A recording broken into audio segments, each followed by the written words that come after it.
اليوم وأنا أعترف بلساني وبصراحة إننا بعد أن فشلنا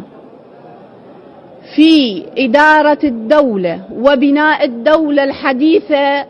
كما نريد بعد عام 2003،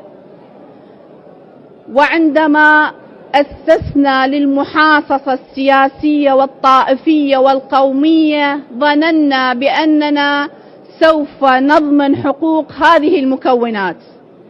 لكننا للأسف مرارا وتكرارا نكتشف أننا قد فشلنا وعجزنا، بل بالعكس أن هذه المحاصصة وهذه التقسيمات قد أنهكت العراق